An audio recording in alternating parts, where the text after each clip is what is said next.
Hello everyone. So in today's video we are going to cover all the important conceptual and reasoning questions from the chapter haloalkanes and haloarenes. तो अब आपको अलग अलग sources से अलग अलग book से क्वेश्चंस को कलेक्ट करने की ढूंढने की बिल्कुल भी जरूरत नहीं है. Just watch this one video and it will be sufficient for each and every kind of conceptual question that could be asked in the board exams. तो बिना further time को waste किए let us begin. So the first question is tertiary butyl bromide is more reactive towards SN1 reaction as compared to N-butyl bromide. तो सबसे पहले हमें ये समझना है कि यहाँ पर बात हो रही है SN1 रिएक्शंस की. तो हम लोग ऑलरेडी डिस्कस कर चुके हैं SN1 और SN2 के बारे में डिटेल में. SN1 रिएक्शन में हमेशा होता है फॉर्मेशन ऑफ कार्बोकेटाइन. SN2 अलग मैकेनिज्म से चलती है जबकि SN1 में पहले स्टेप में हमेशा कार्बोकेटाइन फॉर्म होता है. और अगर कार्बोकेटाइन की स्टेबिलिटी सीक्वेंस की बात करें तो मैक्सिमम स्टेबिलिटी होती है 3 डिग्री की, देन 2 डिग्री की और मिनिमम स्टेबिलिटी होती है 1 डिग्री कार्बोकेटाइन की. अब क्वेश्चन में हम लोग कंपेयर कर रहे हैं tertiary butyl bromide and n butyl bromide.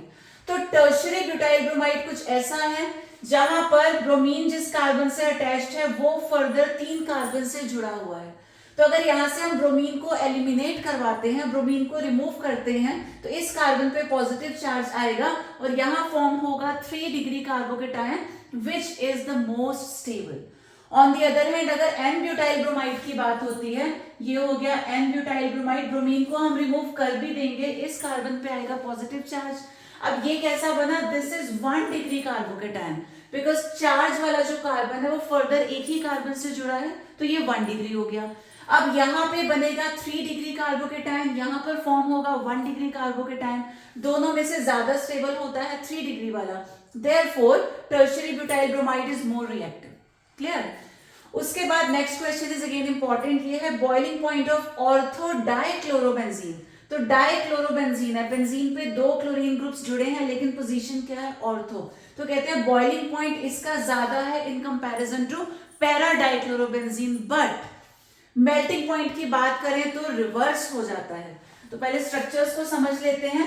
जब हम ऑर्थो डाइक्लोरोबेंजीन की बात करेंगे दिस इज द स्ट्रक्चर. तो एक क्लोरीन यहां पर है, दूसरा ऑर्थो पोजीशन पे आ गया. वेयरएज पैरा आइसोमर के केस में they are present at 1 and 4 positions. तो ये 1 हो गया, 2, 3, 4. 1, 4 is known as the para isomer. This is ortho and this one is para. अब वो क्या बोल रहे हैं? Boiling point of ortho dichlorobenzene is higher. Boiling point की अगर हम बात करें तो ऑर्थो वाले का ज्यादा है इन कंपैरिजन टू पैरा. तो आपको समझना है कि जो बॉइलिंग पॉइंट होता है it depends upon dipole moment. अब पैरा के केस को पहले डिस्कस करते हैं. तो यहां पर क्या होगा? ये कार्बन है, ये क्लोरीन है. Out of the 2 chlorine is more electronegative. Chlorine electrons को थोड़ा सा अपनी तरफ को खींच के ले जाएगा.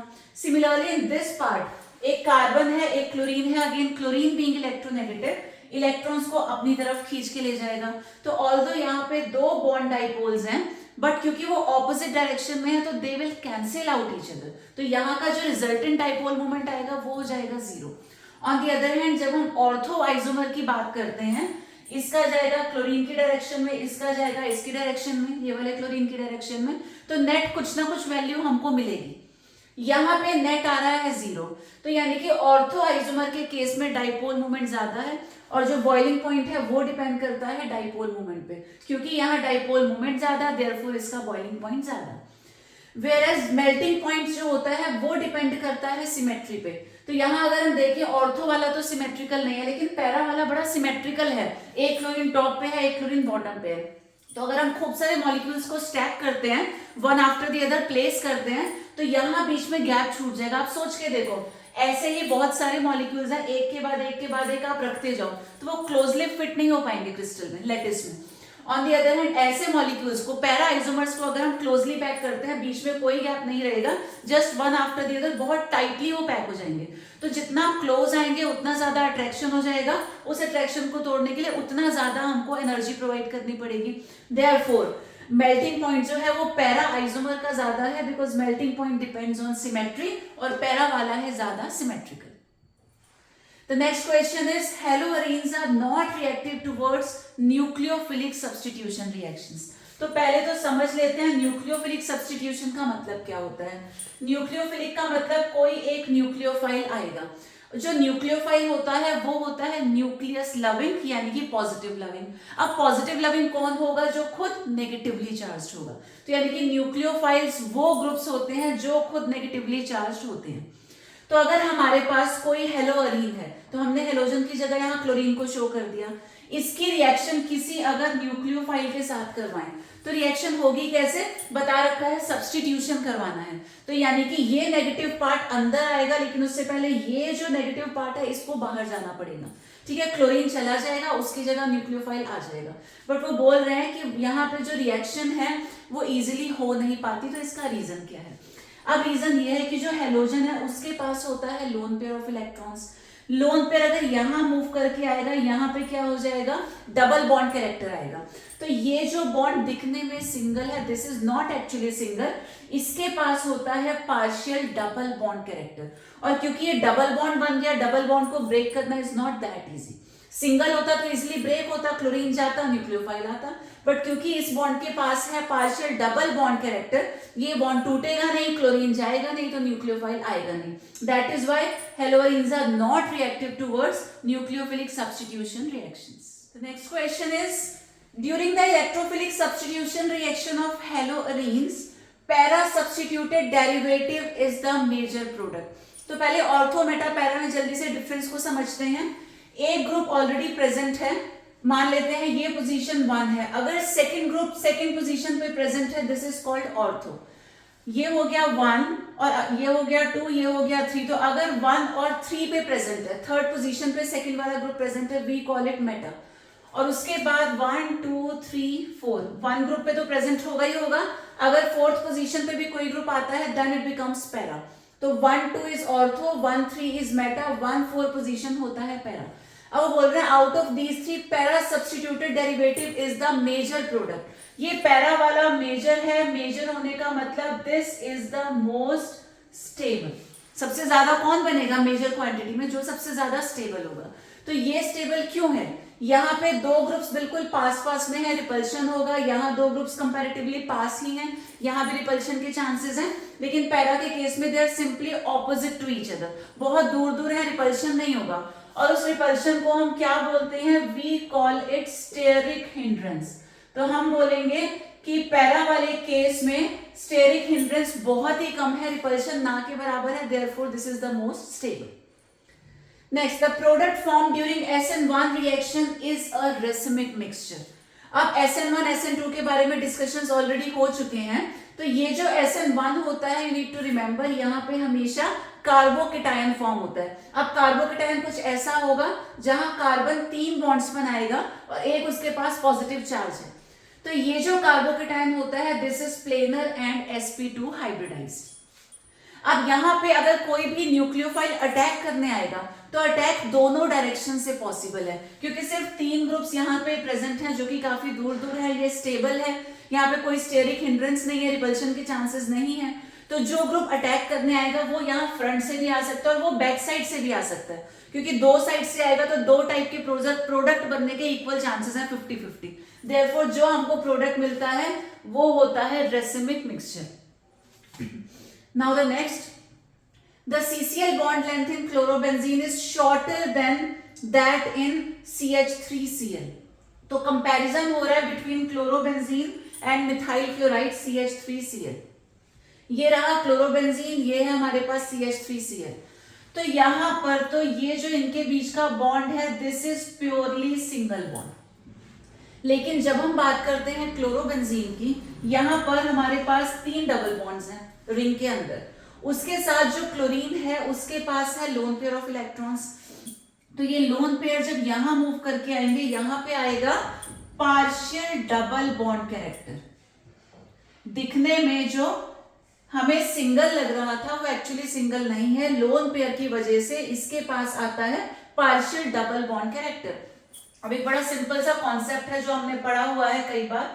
सिंगल बॉन्ड होता है लॉन्गर, डबल उससे शॉर्ट होता है, whereas triple bond is the shortest. क्योंकि यहाँ पे सिर्फ एक इलेक्ट्रॉन पेयर शेयर हो रहा है, यहाँ 2 पेयर्स हैं, अट्रैक्शन बढ़ जाएगा, बॉन्ड लेंथ कम हो जाएगी, और यहाँ बॉन्ड लेंथ और भी कम हो जाती है। तो इस केस में सिंगल बॉन्ड है, यहाँ पर डबल बॉन्ड है, तो ऑब्वियसली डबल बॉन्ड कैरेक्टर की वजह से वो कंपैरेटिवली उसकी लेंथ कम हो जाएगी. We have some more questions here. Chloroform is stored in dark coloured bottles. काफी इंपॉर्टेंट क्वेश्चन है ये. क्लोरोफॉर्म हमें पता है होता है CHCl3. अगर इसे डार्क कलर की बॉटल में स्टोर नहीं करेंगे, ट्रांसपेरेंट बॉटल्स होंगी, तो सनलाइट या normal light can enter.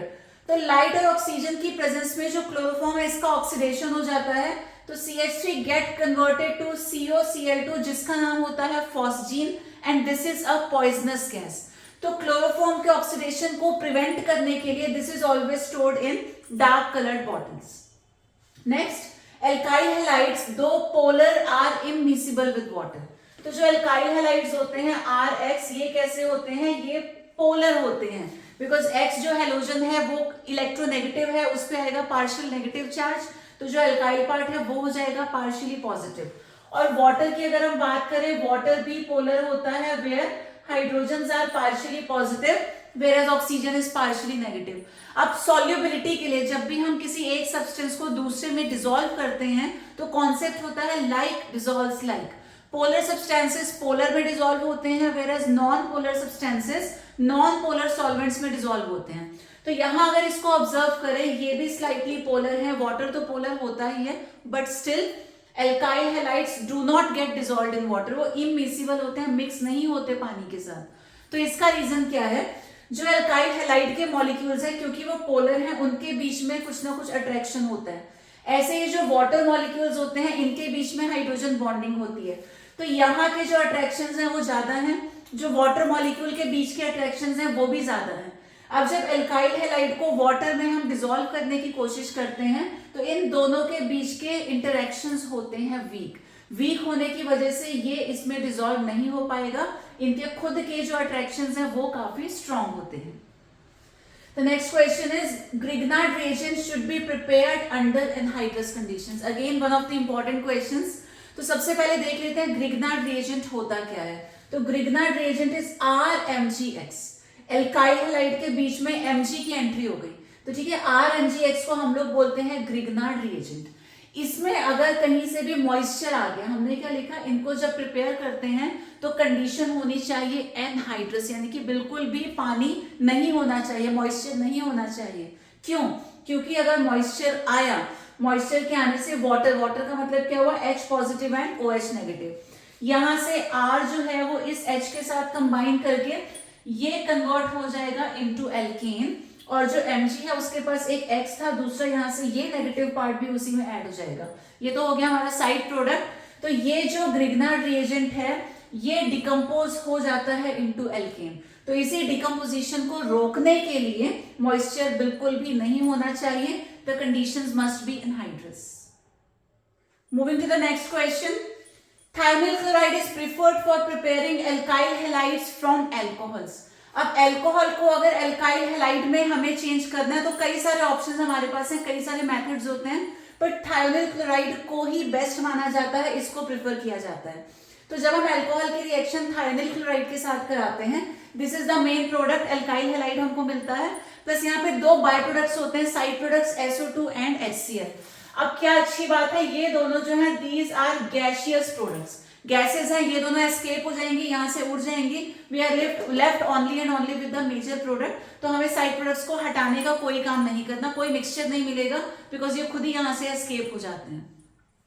The next is the presence of NO2 group and ortho and para positions increases the reactivity of haloarenes towards nucleophilic substitution reactions. तो haloarenes का मतलब halogen attach to benzene ring. बात हो रही है किसकी, nucleophilic substitution की. तो कोई न्यूक्लियोफाइल आएगा, पहले भी डिस्कस किया था, न्यूक्लियोफाइल्स खुद नेगेटिव होते हैं क्योंकि वो न्यूक्लियस लविंग पॉजिटिव लविंग होते हैं. तो जब कोई न्यूक्लियोफाइल आएगा हेलोअरीन से रिएक्ट करने, कौन सी रिएक्शन है, सब्स्टिट्यूशन. इसका मतलब ये हेलोजन जाएगा, उसकी जगह पे न्यूक्लियोफाइल अंदर आएगा. ठीक है, तो यहाँ पे NO2 ग्रुप अगर हम अटैच कर दें वो रिएक्टिविटी को बढ़ा देता है. तो पहले समझते हैं कि अंदर नॉर्मल कंडीशन क्या होगा.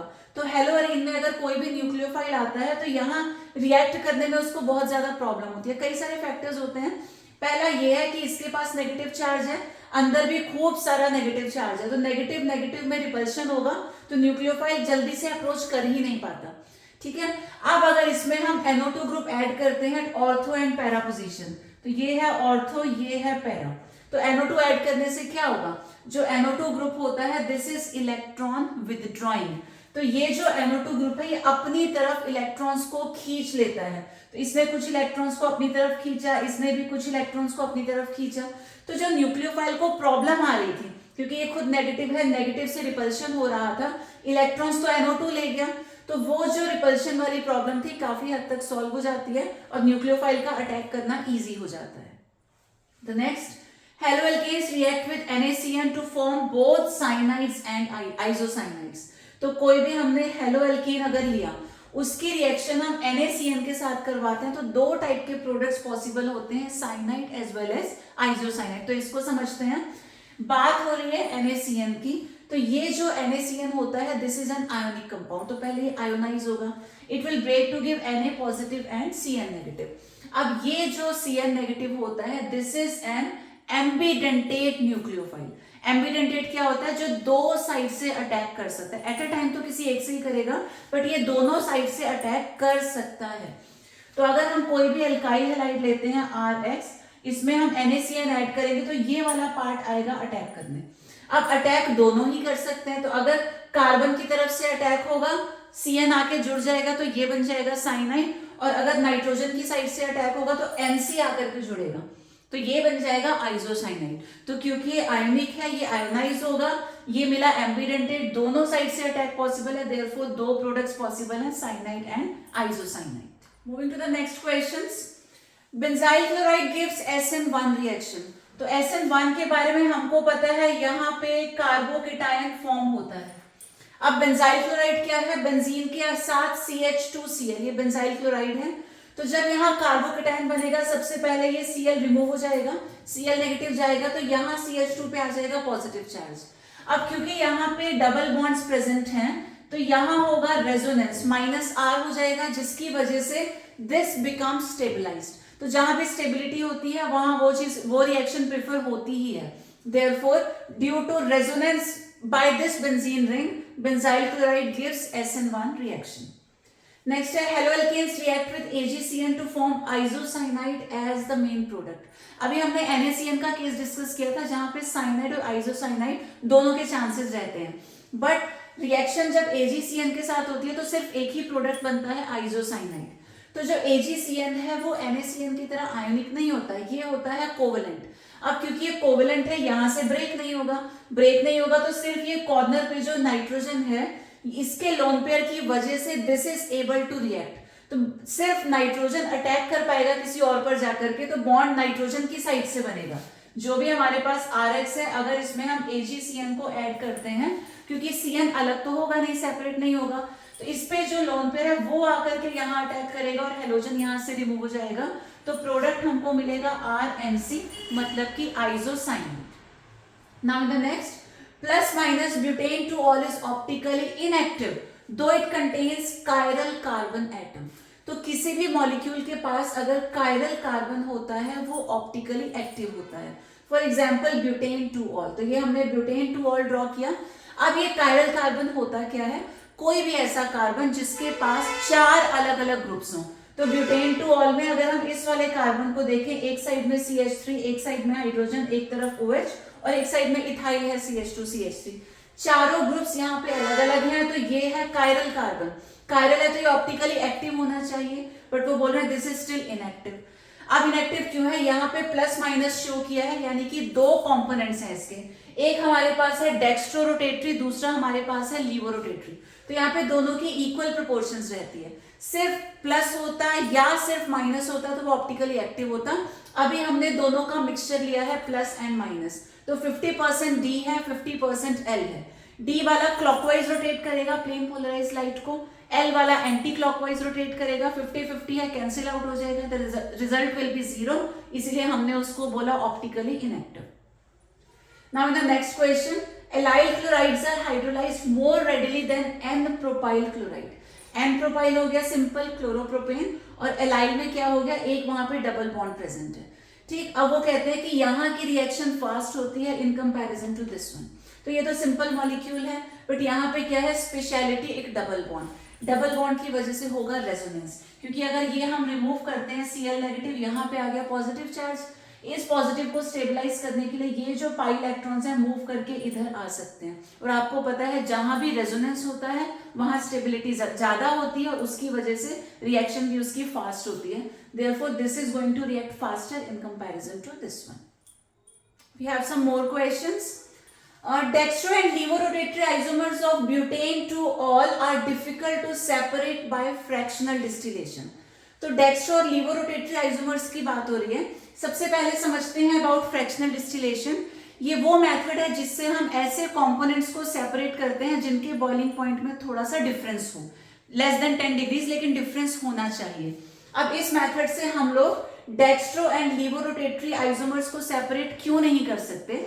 क्योंकि इन दोनों का जो बॉइलिंग पॉइंट है वो बिल्कुल सेम होता है। सिर्फ डिफरेंस क्या है, डेक्स्ट्रो लीवो में एक पीपीएल को राइट की तरफ रोटेट करता है, एक लेफ्ट की तरफ, otherwise they are same, boiling point same, therefore fractional distillation can not be applied. Next है the dipole moment of chlorobenzene is lower than that of cyclohexyl chloride. तो ये हो गया क्लोरोबेंजीन, ये हो गया साइक्लोहेक्साइल क्लोराइड। अब दोनों में क्या डिफरेंस है? दोनों में क्लोरीन के पास लोन पेयर तो है, जहां पे बेंजीन रिंग के साथ क्लोरीन अटैच है, ये जो इलेक्ट्रॉन पेयर्स हैं, जो लोन पेयर्स हैं, वो इधर इन्वॉल्व हो जाएंगे यहाँ डबल बॉन्ड बनाने में, रेजोनेंस में। यहाँ पे ऐसा कुछ भी नहीं है। तो पहले केस में क्योंकि इलेक्ट्रॉन डेंसिटी कम हो जाती है, उसकी वजह से डाइपोल मोमेंट भी कम हो जाता है। यहाँ ऐसी कोई प्रॉब्लम नहीं है, देयरफॉर डाइपोल मोमेंट नॉर्मल रहेगा। Next, ethyl chloride undergoes SN2 reaction faster than ethyl bromide. Comparison हो रहा है between ethyl chloride and ethyl bromide. तो दोनों में डिफरेंस को चेक करते हैं। इथाइल वाला पार्ट दोनों में सेम है, सिर्फ हेलोजन अलग है, एक में क्लोराइड और एक में ब्रोमाइड। तो क्लोरीन का साइज छोटा है, वहीं ब्रोमीन का साइज बड़ा है। तो जो एटम बड़ा होता है उसका बॉन्ड बड़ा होता है, and bigger bonds are always weak. जैसे छोटी स्टिक को तोड़ने में प्रॉब्लम आती है, बड़ी स्टिक को तोड़ना इजी है, ऐसे ही बड़ा साइज होगा तो बॉन्ड भी बड़ा होगा, which can easily be broken.